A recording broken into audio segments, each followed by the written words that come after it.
ओम अज्ञानतिमिरान्धस्य ज्ञानञ्जनशलाकया चक्षुरुन्मिलितं येन तस्मै श्रीगुरुवे नमः। नमो विष्णुपादाय कृष्णपृष्ठाय भूतले श्रीमते भक्तिवेदान्त स्वामिन् इति नामिने। नमस्ते सारस्वते देवे गौरवाणी प्रचारिणां पश्चात् जय श्री कृष्ण चैतन्य प्रभु नित्यानंद श्री अद्वैत गदाधर श्रीवासादि गौरभक्तवृंद। हरे कृष्ण कृष्ण कृष्ण हरे हरे, हरे राम राम राम हरे हरे। ओके, ये 13 चैप्टर हम लोग पढ़ रहे थे, nature the enjoyer and the consciousness.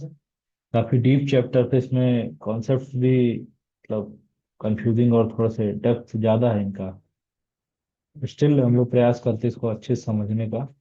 तो शुरू करते हैं। जहाँ भी आप लोगों को कुछ लगे, कुछ डाउट आउट हो रहा है तो एक्चुअली पूछ लीजिएगा तो ठीक रहेगा। तो थोड़ा सा देखते हैं इसको। जैसे स्टार्टिंग हमारा हुआ था अर्जुन के, यहाँ पर 6 क्वेश्चंस उसने पूछे थे। व्हाट इज प्राकृतिम, पुरुषम, क्षेत्रम क्षेत्रज्ञ, और ज्ञानम ज्ञेयम। ऐसे 6 क्वेश्चंस अर्जुन दे रहे थे।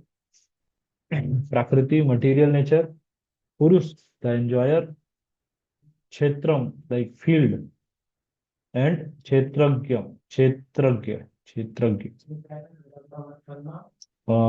इसका मतलब हो जाता है नोवर ऑफ द फील्ड।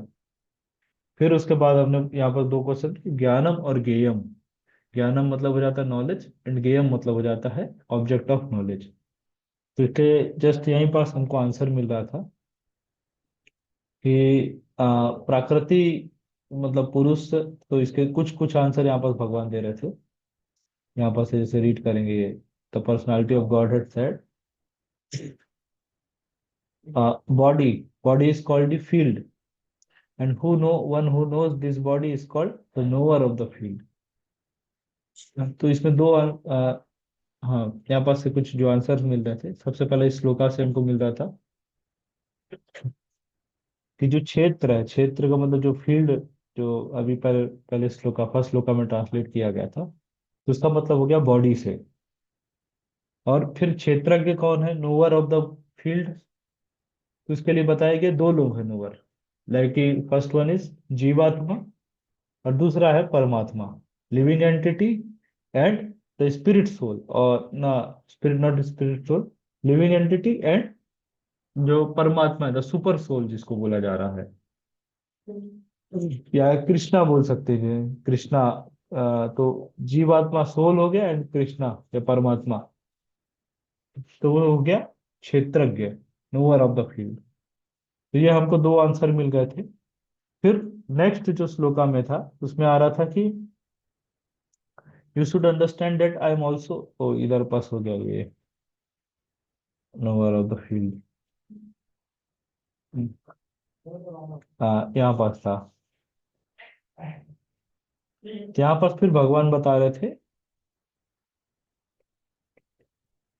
हाँ, यहाँ पास है। To understand this body and this knower is called knowledge. तो बॉडी को नॉलेज, ज्ञान का मतलब समझा रहे हैं कि फिजिक्स केमिस्ट्री मैथमेटिक्स भगवान ये नहीं बता रहे हैं। तो यहाँ पर भगवान बता रहे ज्ञान का मतलब है कि जो आज शरीर और आत्मा में डिफरेंस है जो समझ रहा है, शरीर आत्मा और परमात्मा, या body living entity and Krishna, इसमें जो डिफरेंस समझ सकते हैं, डिफरेंस जो एज इट इज देख रहे हैं, that is called as knowledge. Okay, यहाँ तक क्लियर है।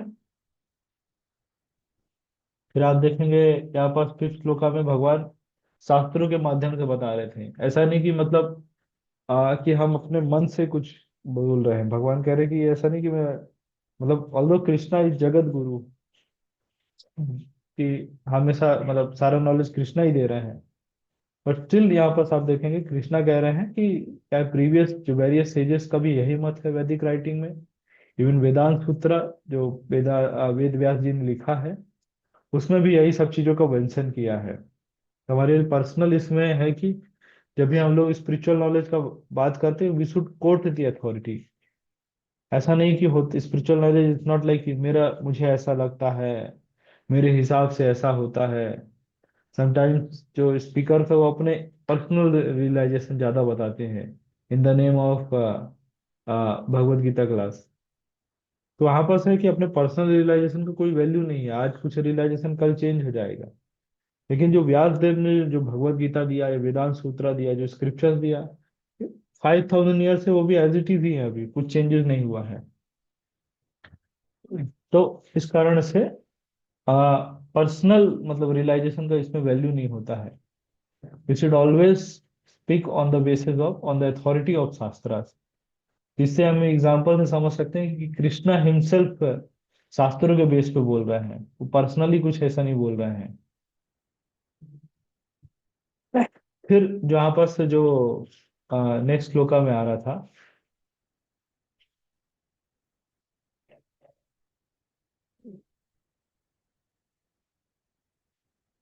तो क्षेत्र और क्षेत्रज्ञ के मतलब टॉपिक्स बताए जा रहे थे यहाँ पर ये फोर्थ श्लोका में। तो यहाँ पर आप देखेंगे जो लाइक बॉडी के बारे में समझाया जा रहा है। ये कौन सा श्लोका हो गया, सिक्स वाले में। हाँ, 6 और 7 में।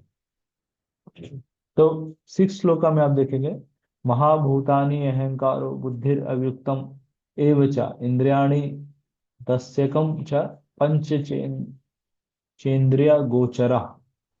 क्या वो सांख्य फिलोसफी का मेंशन है कि जो बॉडी है, बॉडी के बारे में और एक्सप्लेन किया गया है, कंपोजिशन ऑफ बॉडी का। तो पूरा आप देखेंगे अच्छे से मतलब समझाया गया है, लाइक 5 ग्रेट एलिमेंट्स, पंचभूत होते हैं, earth water fire air and ether. फिर subtle elements, 3 subtle elements, that is मन, बुद्धि और अहंकार, माइंड, इंटेलिजेंस और फॉल्स ईगो। फिर 10 सेंसेस के बारे में बताया गया है, 5 ज्ञान इंद्रिया एंड 5 कर्म इंद्रिया। ज्ञान इंद्रिया हो गए अपने nose, ear, eyes, skin and tongue. And then उसके बाद बता रहे हैं वर्किंग सेंसेस, जो इसको कर्म इंद्रिया बोल रहे हैं। टोटल ऐसे मिला के 10 सेंसेस होते हैं। Voice, leg, legs, hands, anus and genitals. तो that is called as 10 senses. और उसके ऊपर होता माइंड, माइंड को कहते हैं सुपर सेंस। समझ रहे हैं ना? अभी अगली बार कोई पूछा कि कितने कितनी इंद्रियां होती हैं, तो सिर्फ 5 इंद्रियां नहीं बोलेंगे हम लोग, टोटल 11 इंद्रियां हैं। 5 कर्म इंद्रिया, 5 ज्ञान इंद्रिया, and one is super sense, the mind. Okay, ठीक है। इस तरह से, और लास्ट जो एलिमेंट होता है फिर ये 5 सेंस ऑब्जेक्ट्स। यहाँ पर से डिजायर, हेट्रेड, हैप्पीनेस, डिस्ट्रेस, ये सब चीजें। तो that is called as sense object हुआ।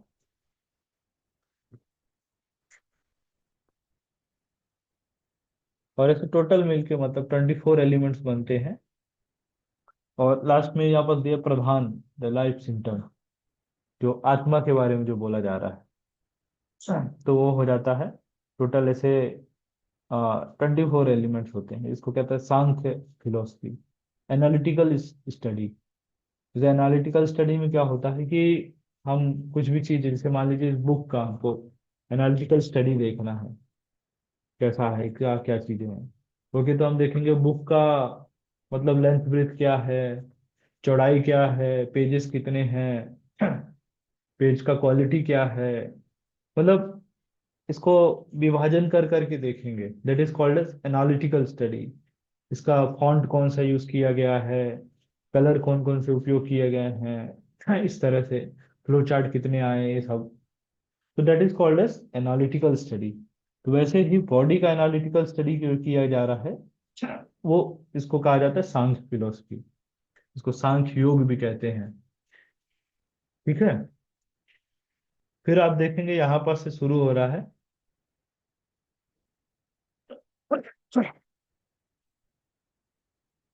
ओह सॉरी, यहाँ पर से जो 5 ये लिखा है ना सेंस ऑब्जेक्ट, तो इसका मतलब हो जाता है सेंस ऑब्जेक्ट मतलब जो सेंसेस के smell, taste, form, touch and sound.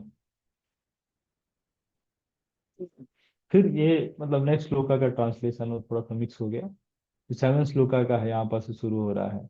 ये डिजायर से, desire, hatred, happiness, distress, aggregate the life symptoms and convictions, all they are considered in summary to be field of activities and its interaction. तो qualities,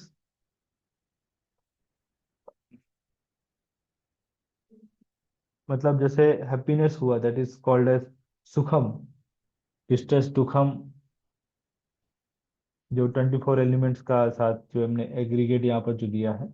life symptoms is called living force और चेतना, and convictions that is धृति यहाँ पर किया गया है। फिर यहाँ पर जैसे क्वालिटीज ये सब बताया गया है कि बेसिकली जो बॉडी है वो six changes, six kind of विकार बोला जाता है, सिक्स चेंजेस होते हैं। जैसे बर्थ हुआ, जन्म हुआ, ग्रोथ होगा, मेंटेनेंस होगा, मैच्योरिटी, फिर शरीर का डिक्लाइन शुरू हो जाएगा, बुढ़ापा आएगा, और अल्टीमेटली मृत्यु हो जाएगा।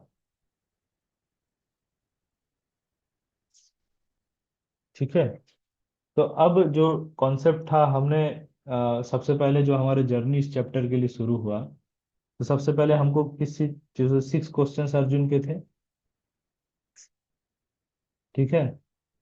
फिर सिक्स क्वेश्चंस के साथ कृष्णा ने नेक्स्ट कुछ कपल ऑफ श्लोकास में तीन क्वेश्चंस का आंसर दिया, कि क्षेत्र के बारे में बताया, दैट इज बॉडी,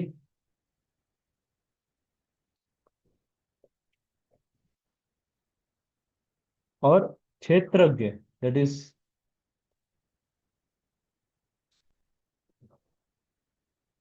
इसको बताया गया कृष्णा एंड सोल।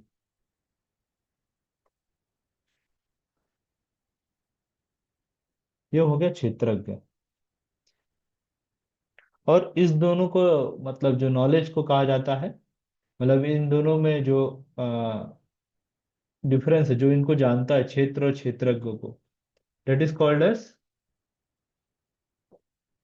नॉलेज, ये बताया गया। लेकिन कृष्णा का भी यहाँ पर शिक्षा हो रहा है 8 श्लोका से, कि और अच्छे से नॉलेज को एक्सप्लेन किया जाए। आप देखें यहाँ पर, तो उसी को एलोबरेट किया जा रहा है, नॉलेज को ही। देखिए, अब नॉलेज को समझते हैं यहाँ पर। सबसे पहला आप देखेंगे इसमें शुरू हो रहा है, अमानित्वम, अदम्भित्वम, अहिंसा, शांतिर, अर्जवम, आर्चोपासनम, शौचम, स्थार्यम, आत्म विनिग्रह। मतलब 8 से जो 12 श्लोकास तक है, सबका आप देखेंगे ये पूरी क्वालिटीज बताई गई हैं। जैसे आप देखिए, अमानित्वम सबसे पहले शुरू कर रहे हैं, अमानित्वम से। दैट मीन्स अमानित्वम का मतलब हुआ ह्यूमिलिटी। सबसे पहला क्वालिटी भगवान कह रहे हैं ह्यूमिलिटी, अमानित्वम।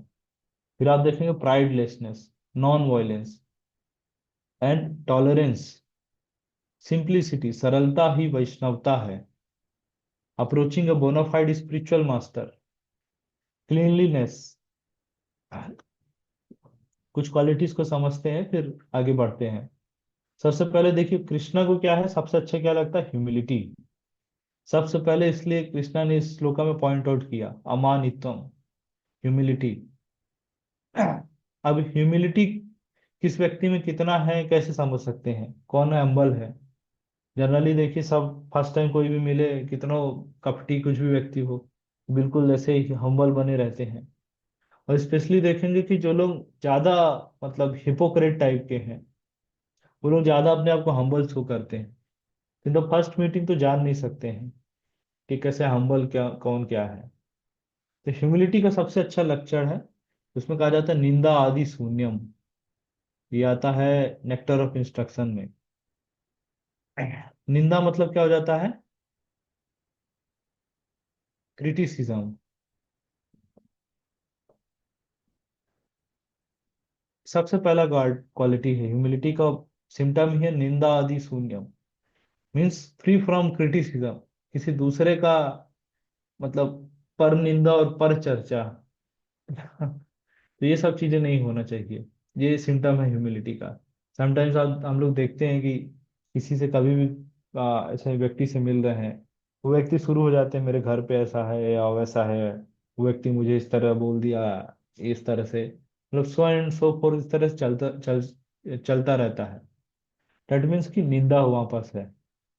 तो व्यक्ति का निंदा, जहाँ पर तो कोई व्यक्ति निंदा कर रहा है, that means is not humble.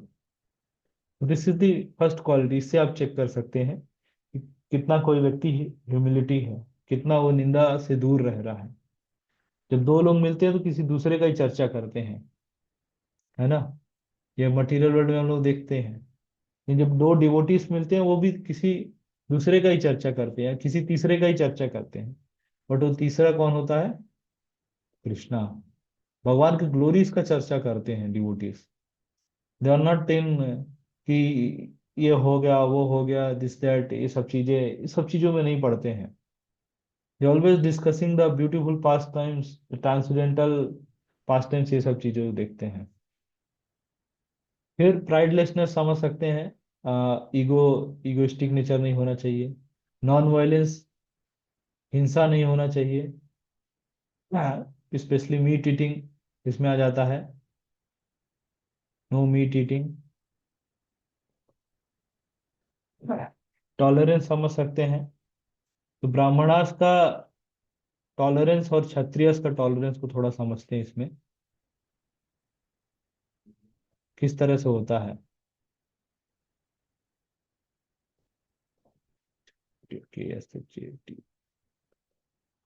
ठीक है। तो ब्राह्मणास क्या है? वो मेंटल लेवल पे टॉलरेट टॉलरेट कर सकते हैं, on the level of mind. कि उनको बुरा भला बोल दे, निंदा कर ले, सब चीजें, वो सब चीजें वो टॉलरेट करते थे, दे कैन इजिली टॉलरेट। लेकिन बॉडीली टॉलरेंस ब्राह्मणास में नहीं होता है। ठीक है। क्षत्रिय का आप देखेंगे, क्षत्रियो का क्या होता है? बॉडीली टॉलरेंस ज्यादा होता है।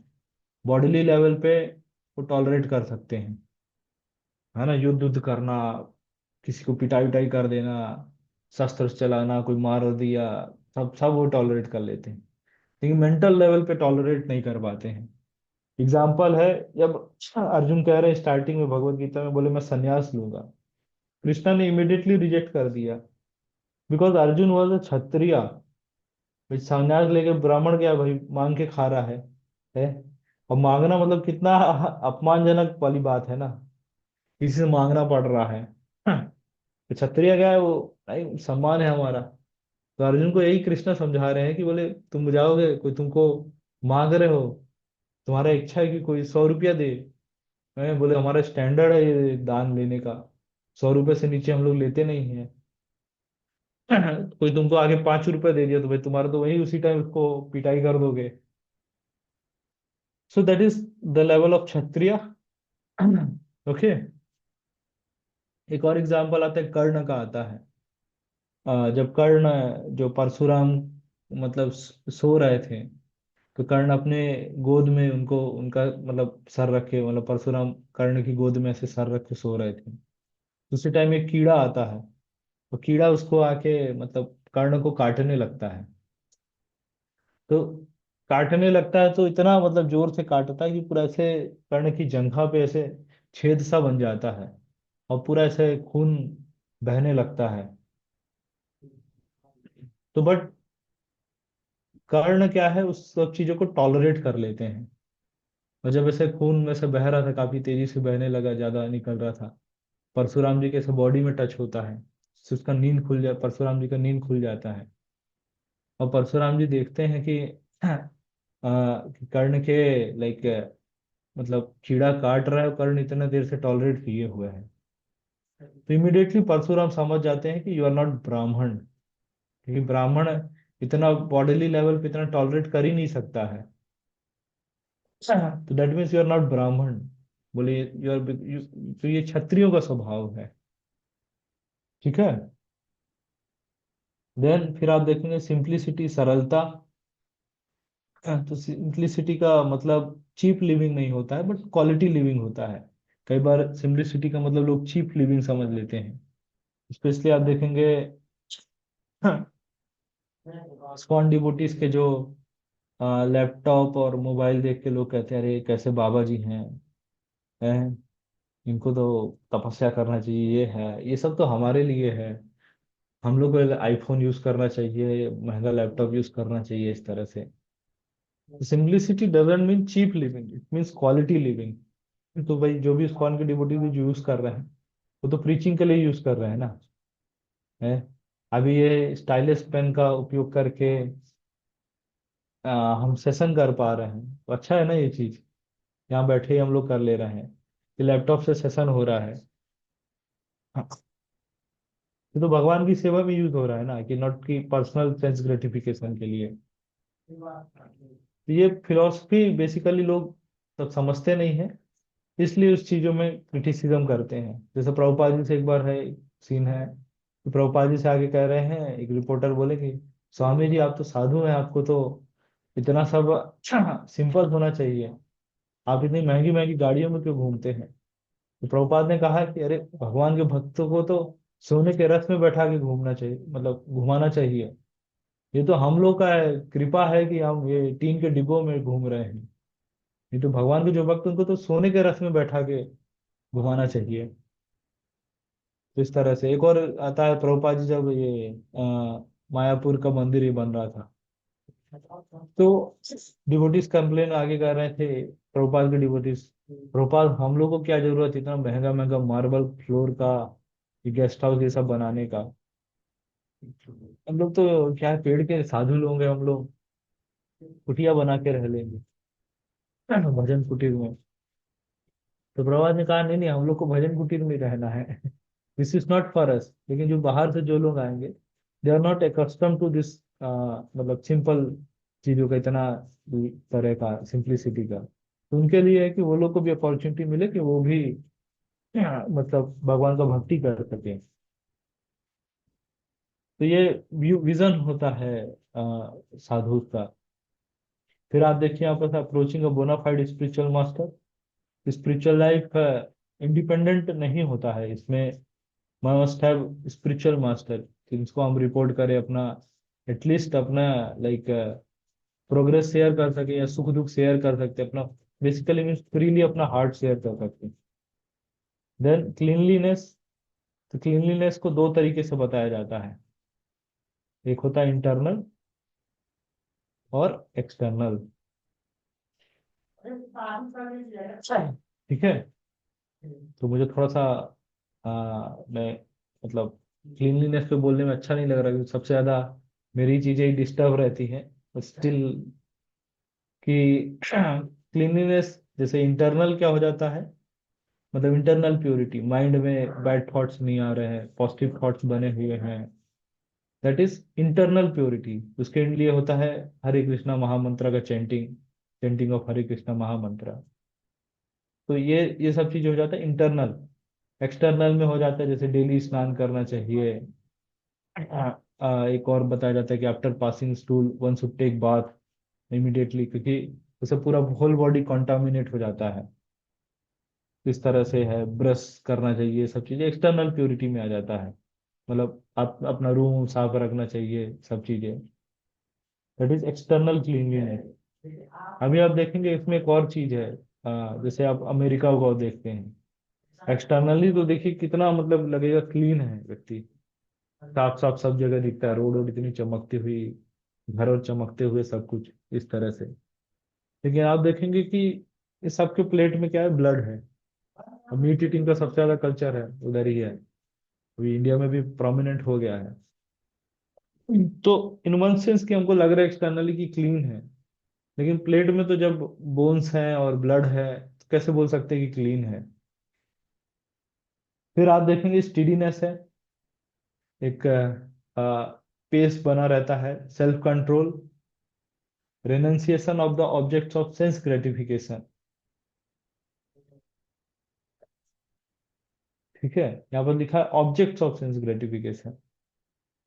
जैसे हमने second, I think second chapter में एग्जांपल आता है ना टॉर्टोइस का, सेकंड या थर्ड में आता है टॉर्टोइस का। जब भी टॉर्टोइस जैसे सेंस ग्रेटिफिकेशन मतलब एक्सटर्नल कुछ डेंजर लगता है, तो अपने सारे लिम्स को अंदर ले लेता है।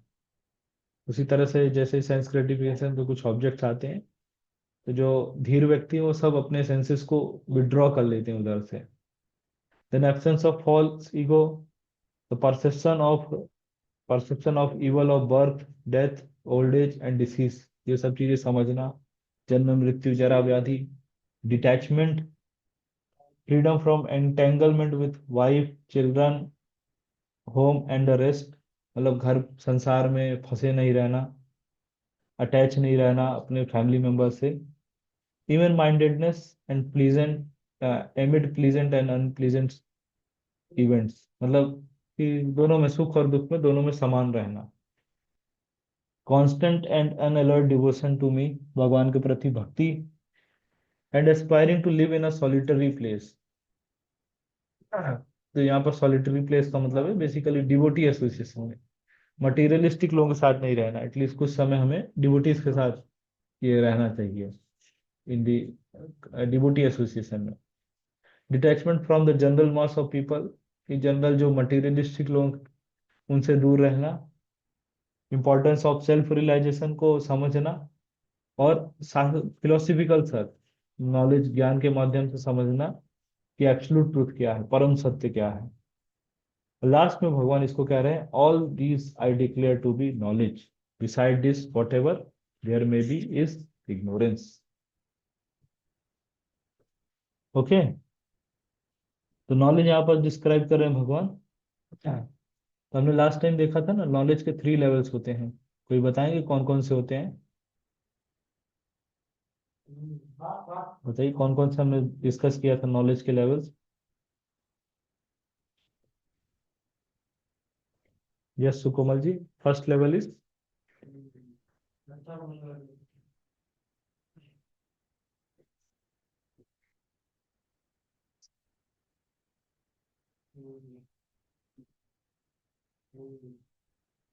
चैट पे लिख सकते हैं या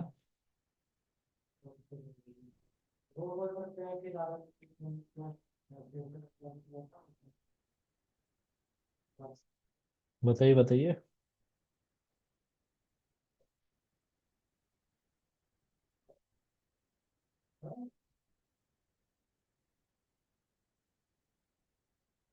सबसे बेसिक था ना, हमने पढ़ा था इंफॉर्मेशन का, देन स्किल, फिर क्वालिटीज।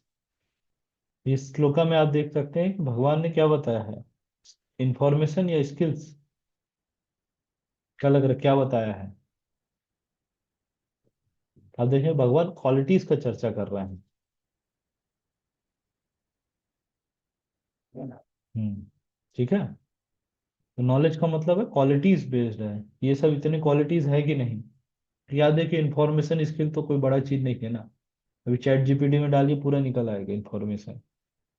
स्किल, स्किल भी आजकल क्या है, मतलब थोड़ा किसी को पैसे से दीजिए, कुछ कोर्स कर लीजिए, हो जाएगा। इवन किसी के अंदर क्वालिटीज है, ह्यूमिलिटी है, वो सिंप्लिसिटी है, वो और जल्दी सीख लेगा वो क्वालिटीज, कोई दिक्कत नहीं है उसको। ठीक है, क्लियर है? कुछ डाउट है यहाँ तक?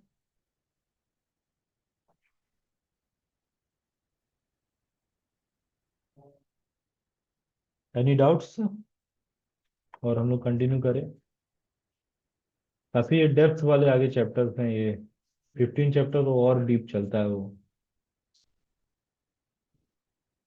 चलिए आई थिंक क्लियर है। तो अब यहाँ पर से जो 13 से 19 श्लोका तक शुरू होगा, that is object of knowledge, ज्ञेयम, उसके बारे में समझाएंगे भगवान। ऑब्जेक्ट क्या है नॉलेज का, यहाँ पर से ज्ञेयम ये तत् प्रवक्ष्यामि। यहाँ पर भगवान समझा रहे, I shall now explain the knowledge knowable, knowing which you will taste the eternal Brahman, the spirit beginningless and subordinate to me, lies beyond the cause and effect of this material world। जो spiritual चीजें हैं, spiritual world का है, वो सब चीजें भगवान समझाएंगे।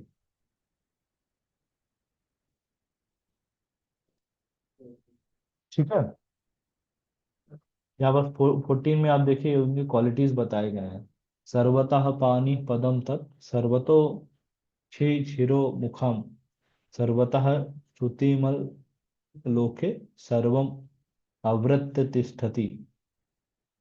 यहाँ पर देखिए everywhere his hands legs, his eyes heads face. तो यहाँ पर बताएगा ऑल परवेडिंग नेचर के बारे में बताया गया है। He has ears everywhere, in this way the super soul exist, pervading everything. तो ब्राह्मण जो इसके बारे में बोला जा रहा है सुपर सोल, ये दैट इज ऑल परवेडिंग जिसको बोले जाते हैं, भगवान को कहते हैं कि ऑल परवेडिंग, कण कण में भगवान है। तो इसी तरह से है क्या मतलब, समस्त अनंत है, हर हर जगह है। ठीक है।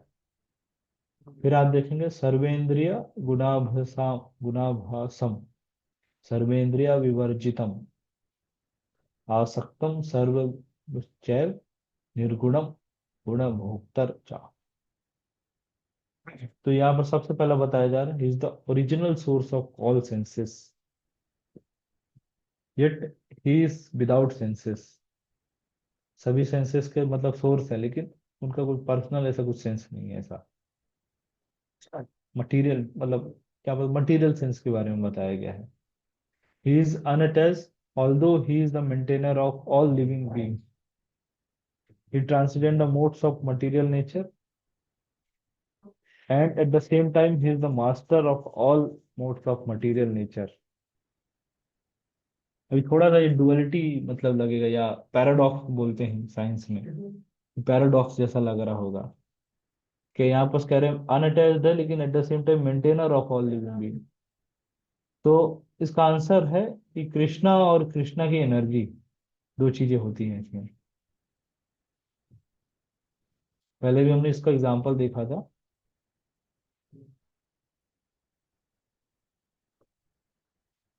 ठीक है। कृष्णा एंड कृष्णाज एनर्जीज के बारे में है। तो कृष्णा खुद नहीं चलाते इस सृष्टि को, अपनी एनर्जीज के थ्रू चलाते हैं। तो इसलिए कृष्णा कह रहे हैं कि मतलब एनर्जी तो क्या है, कृष्णा की है, लेकिन इस कारण से वो यहाँ पर जो कॉन्सेप्ट है ना कि he is unattached although he is the maintainer, Krishna की एनर्जीज ही चला रहे हैं, ही इज द मेंटेनर, लेकिन सब कुछ क्या है, कृष्णा चला मतलब एनर्जीज चला रहे हैं, तो इस कारण से अनअटैच्ड भी हुआ है। जैसे एक एग्जांपल आप देख सकते हैं इसमें, जैसे लॉ ऑफ कर्मा है, ये भी सब क्या कृष्णा की एनर्जी से ही सारा चल रहा है ना, प्रकृति के नियम, सब चीजें, कर्मों के नियम। तो भगवान ने क्या कर्म को नियम बना दिए हैं सब कुछ है इस तरह से। लेकिन नियम बनाए हुआ ऐसा नहीं कि वो भगवान मतलब पर्सनली उसमें है, उन्होंने नियम रूल्स रेगुलेशन सब बना दिया, सब चीजें बना दिया, चीजें हैं, और देन ही इज अनअटैच्ड। जो व्यक्ति को मतलब जो पनिशमेंट जो कुछ भी मिल रहा है वो उसके ही कर्मों के कारण है, तो भगवान को तो कुछ नहीं हुआ लेना देना, लाइक दैट। एक और एग्जांपल हमने देखा था, एक जैसे ज्वेलरी शॉप का देखा था।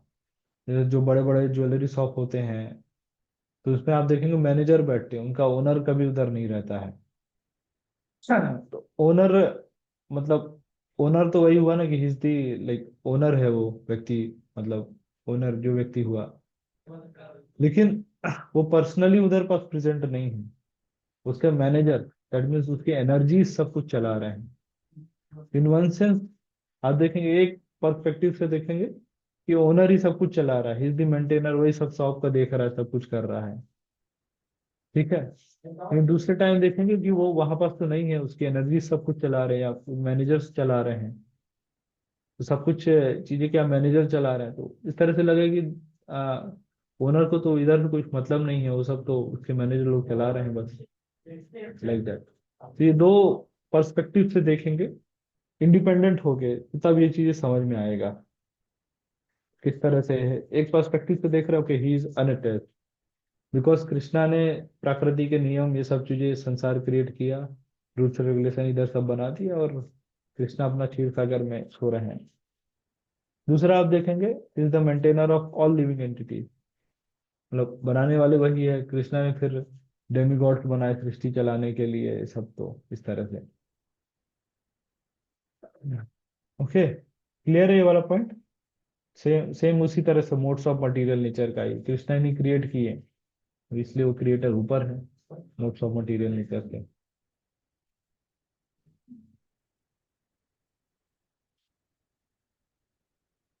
ठीक है, क्लियर है कॉन्सेप्ट।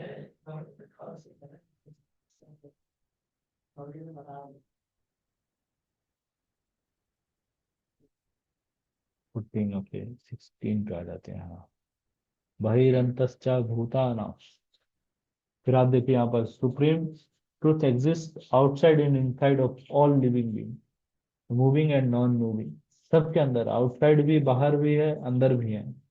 मूविंग के में भी है, नॉन मूविंग में भी है। Because he is subtle, he is beyond the power of material senses to see and to know, although far far away he is very near to all.